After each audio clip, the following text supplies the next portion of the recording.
जय स्वामीनारायण विद्यार्थी मित्रों, बायोलॉजी ई विद्याना क्लास में आपनु स्वागत है। 11 साइंस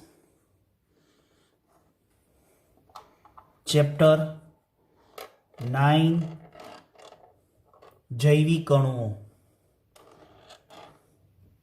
आ जैविक अणुओं में खोराकना पोषक घटकों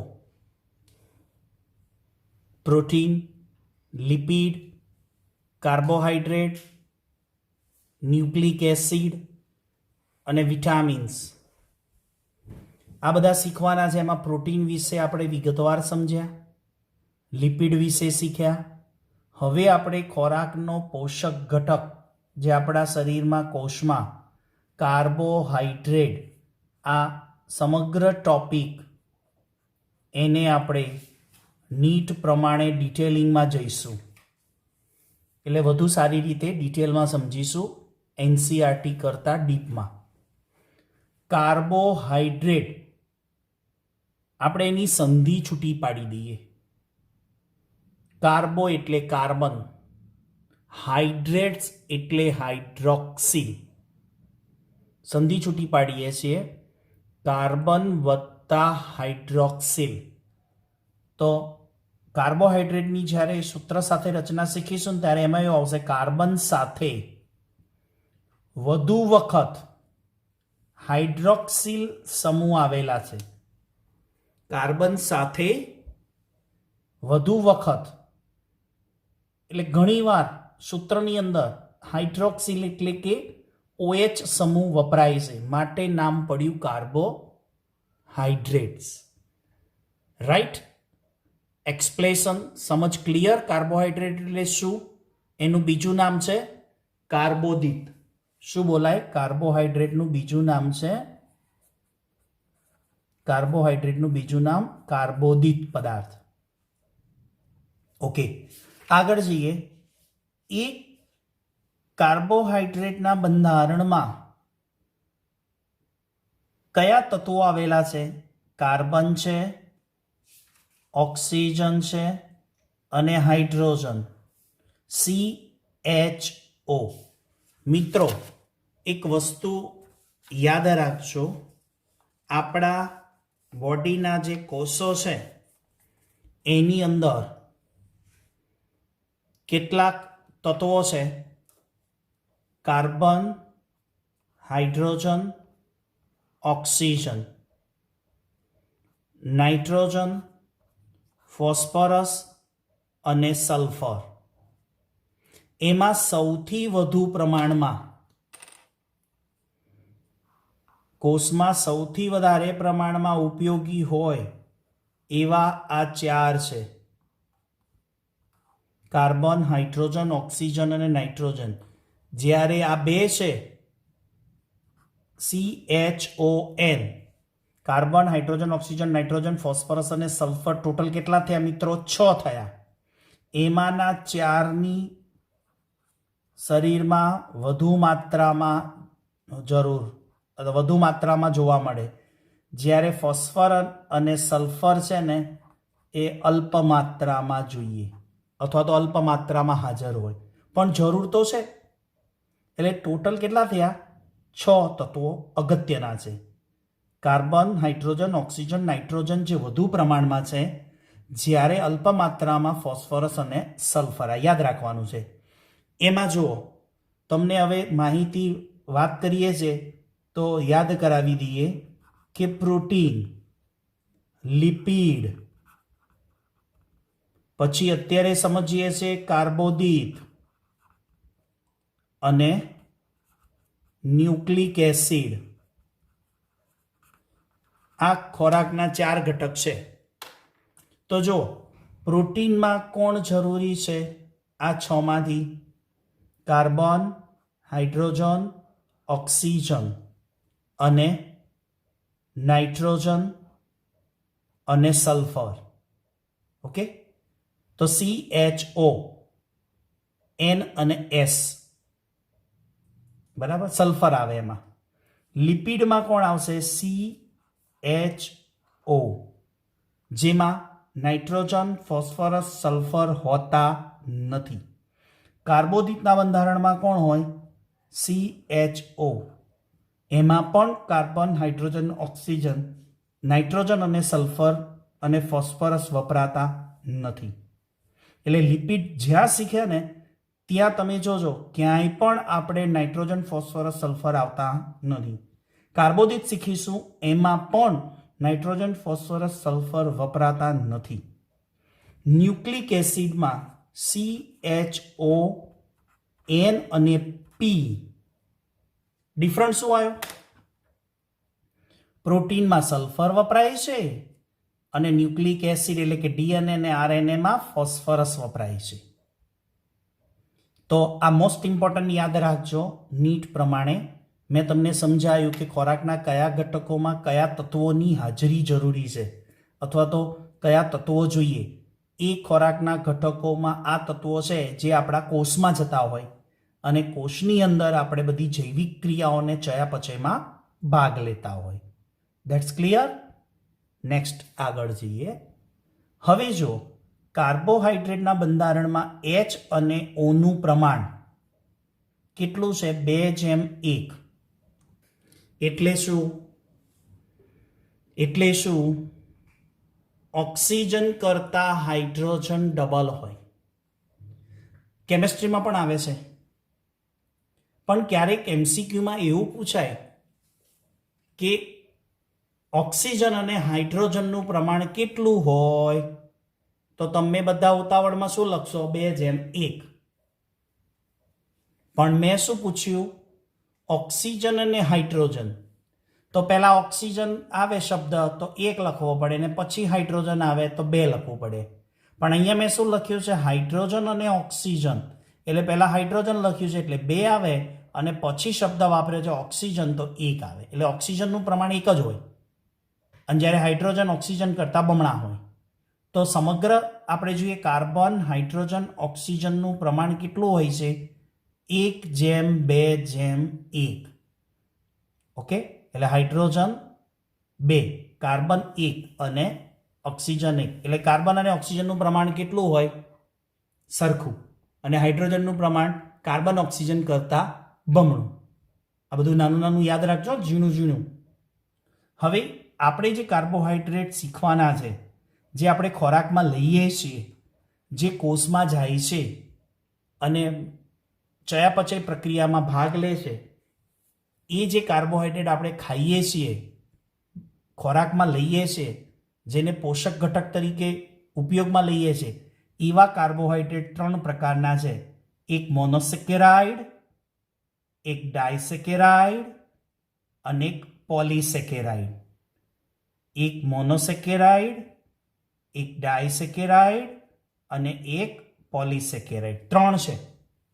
હવે શર્કરા, સેકેરાઇડ એટલે શર્કરા, શર્કરાનો એક અણુ એટલે મોનોસેકેરાઇડ. શર્કરાના 2 અણુ વપરાય તો ડાયસેકેરાઇડ. શર્કરાના 3 અણુ વપરાય તો ટ્રાયસેકેરાઇડ.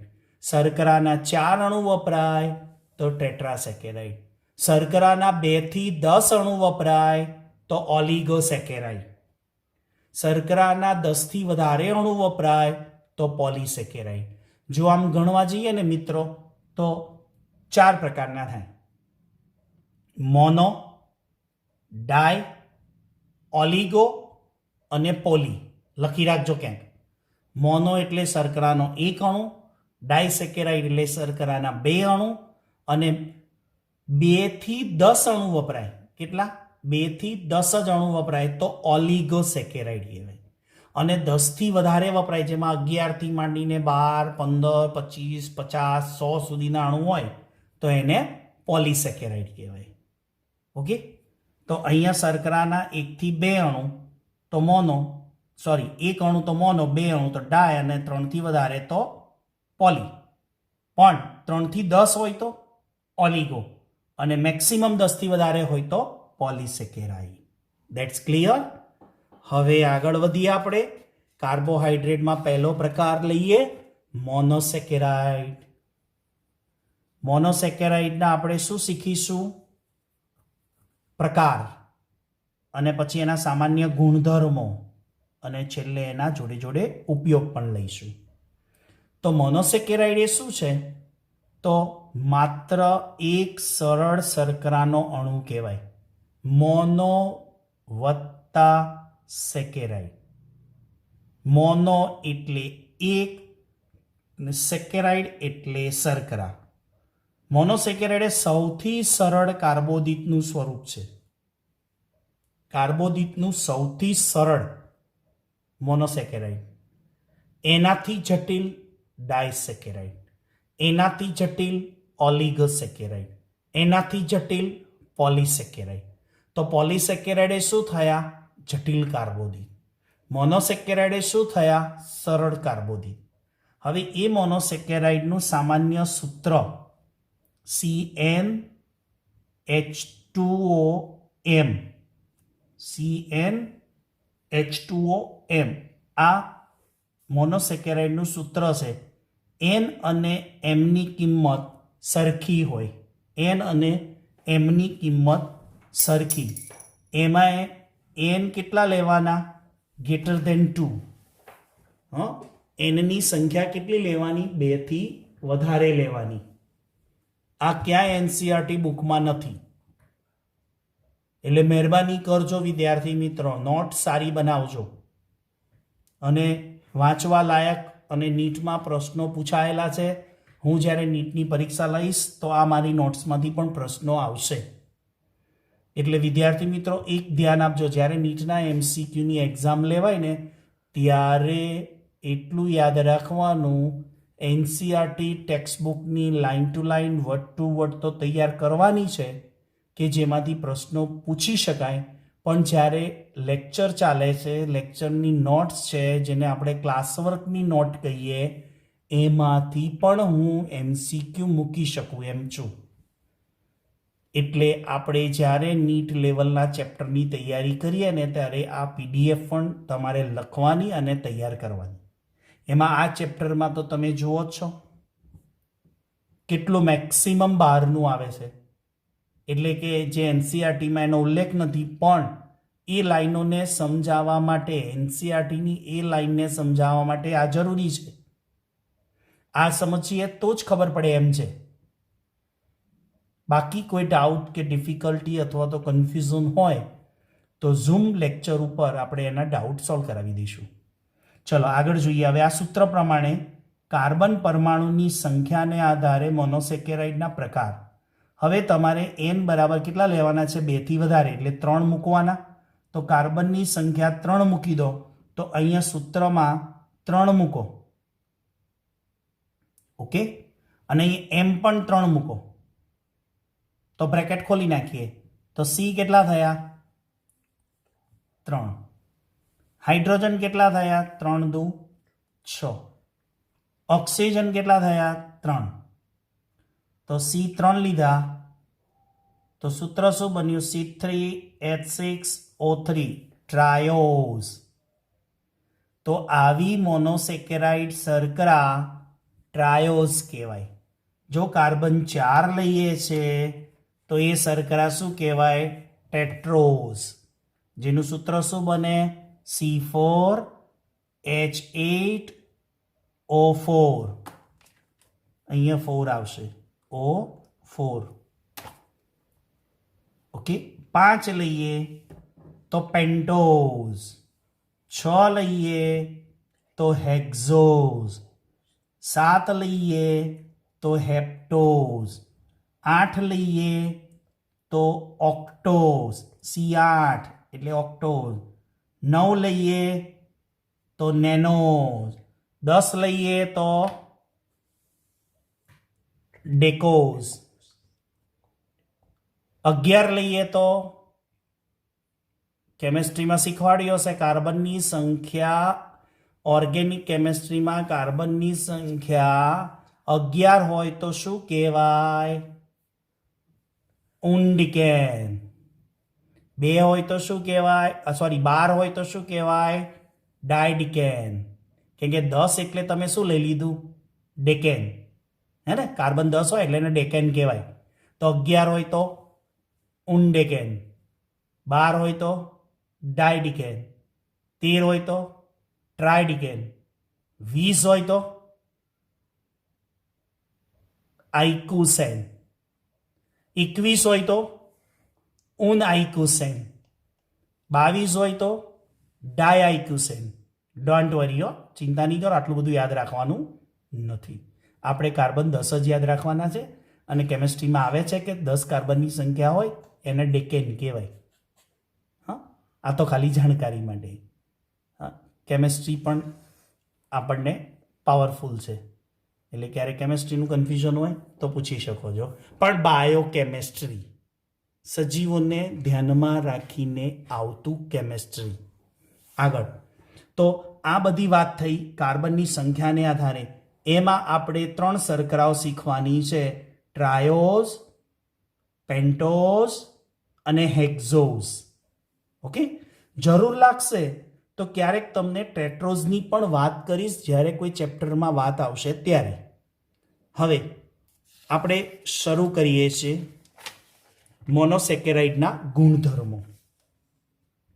મોનોસેકેરાઇડના ગુણધર્મોમાં પહેલાં તો મોનોસેકેરાઇડની વ્યાખ્યા ક્લિયર થઈ ગઈ કે મોનો એટલે એક અને સેકેરાઇડ એટલે શર્કરા. ઓકે, તો હવે એ મોનોસેકેરાઇડ છે કેવા?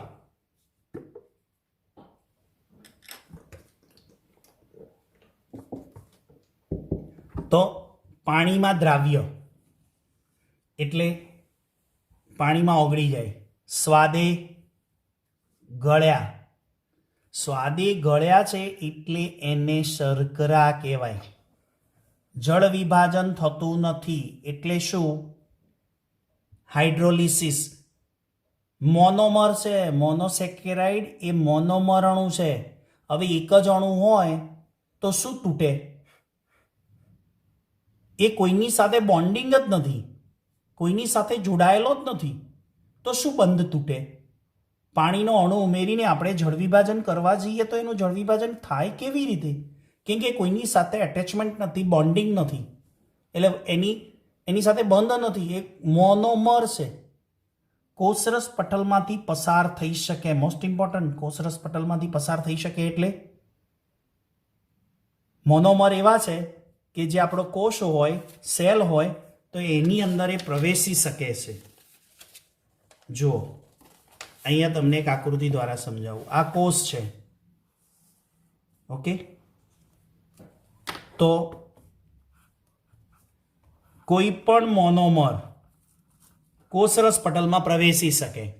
પ્રોટીનનો મોનોમર કોણ? Amino acid. તો એમિનો એસિડ કોષમાં જઈ શકે. આ કોષ છે, કોષમાં પ્રવેશી શકે. બરાબર. પણ આ મોનોમર છે, તો પ્રોટીનનો મોનોમર કોણ કહેવાય?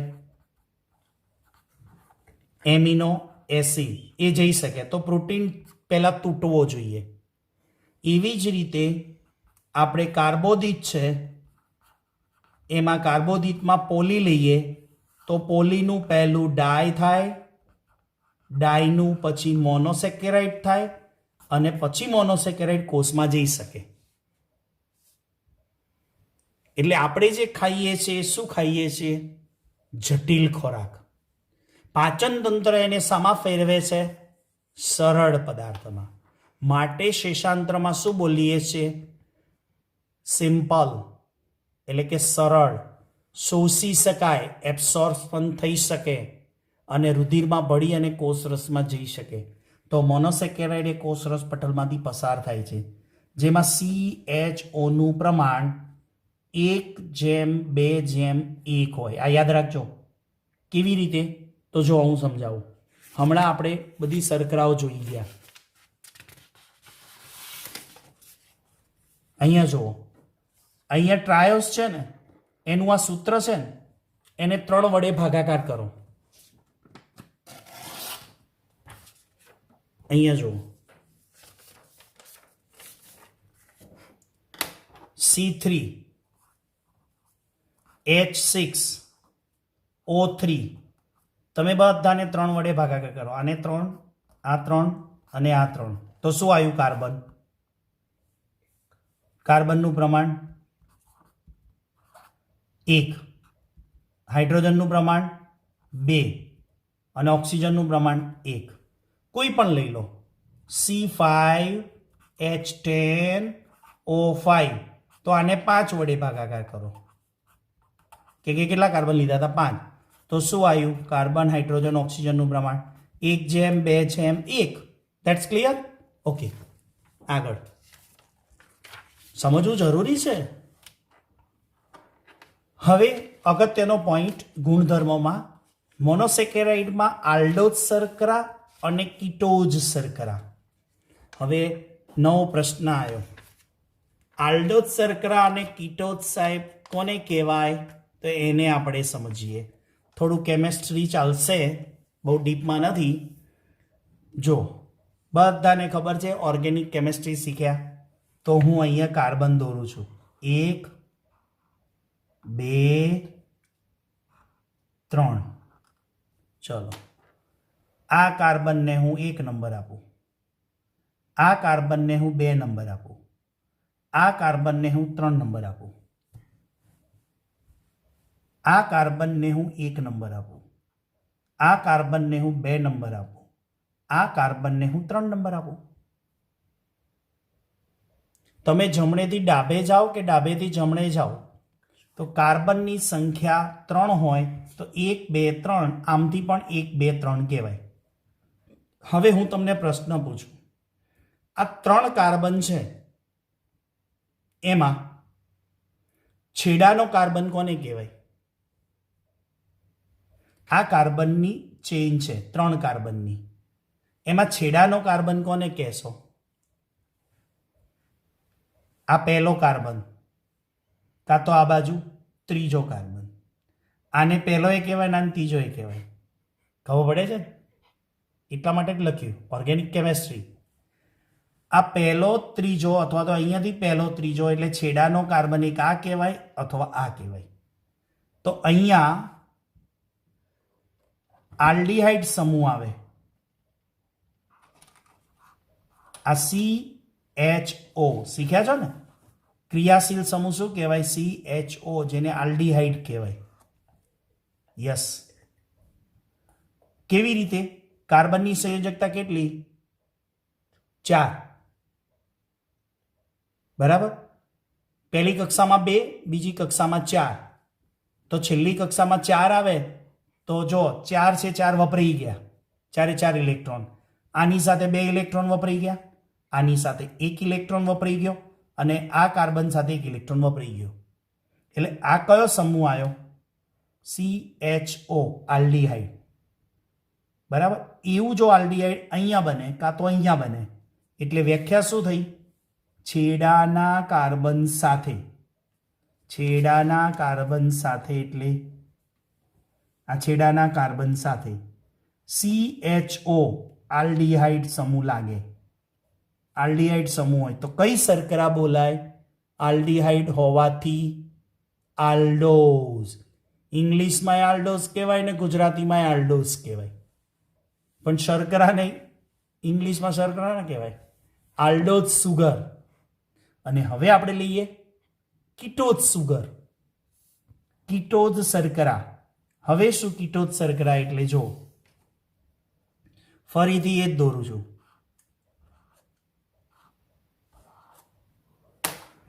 આ 1, આ 2, આ 3, આ 1, આ 2 અને આ 3 કાર્બન.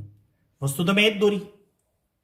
છેડા સિવાયનો કાર્બન લો. હવે તો છેડાના કાર્બન કયા થયા? એક આ અને એક આ. આ નહીં લેવાનો. છેડા સિવાયનો કાર્બન એટલે આમાં કેટલા કાર્બન આવે? 2 નંબરનો. એના જોડે અહીંયા બોન્ડ, ડબલ બોન્ડ O. હવે C ડબલ બોન્ડ O એટલે કયો ક્રિયાશીલ સમૂહ થયો? કીટોન. કારણ અહીંયા કીટોન કેમ બન્યો? તમે કહેશો અહીંયા H કેમ ના આવે સાહેબ? પણ ક્યાંથી આવે? કાર્બનની સંયોજકતા 4 છે, 1 ઇલેક્ટ્રોન અહીંયા વપરાઈ ગયો, 1 ઇલેક્ટ્રોન અહીંયા વપરાઈ ગયો, 2 ઇલેક્ટ્રોન અહીંયા વપરાઈ ગયા, 4 ઇલેક્ટ્રોન પૂરા થઈ ગયા. તો આ જે સમૂહ બન્યો એ કયો સમૂહ કહેવાય? કીટોન સમૂહ. તો આ જે વ્યાખ્યા થઈ એ છેડા સિવાયના કાર્બન સાથે એટલે આ રીતે કીટોન સમૂહ આવે તો એને કહેવાય કીટોઝ શર્કરા. તો મોનોસેકેરાઇડના પ્રકાર જ્યારે શીખીશું નેક્સ્ટ વિડીયોની અંદર, ત્યારે આપણે આલ્ડોઝ શર્કરા અને કીટોઝ શર્કરા આવશે. એના સહિત આપણે સૂત્રો શીખવાના છે. તો આ થયા મોનોસેકેરાઇડના ગુણધર્મો. આવતા વિડીયો લેક્ચરમાં મોનોસેકેરાઇડના આપણે પ્રકાર જોવાના છે. કયા પ્રકાર? તો ટ્રાયોઝ, પેન્ટોઝ અને હેક્ઝોઝ. આ 3 શર્કરાઓ શીખવાની છે. એક ટ્રાયોઝ શીખીશું, એક પેન્ટોઝ શીખીશું અને એક હેક્ઝોઝ શર્કરા શીખીશું. તો આવતા વિડીયો લેક્ચર સુધી સૌ વિદ્યાર્થી મિત્રોને HP સરના જય સ્વામિનારાયણ.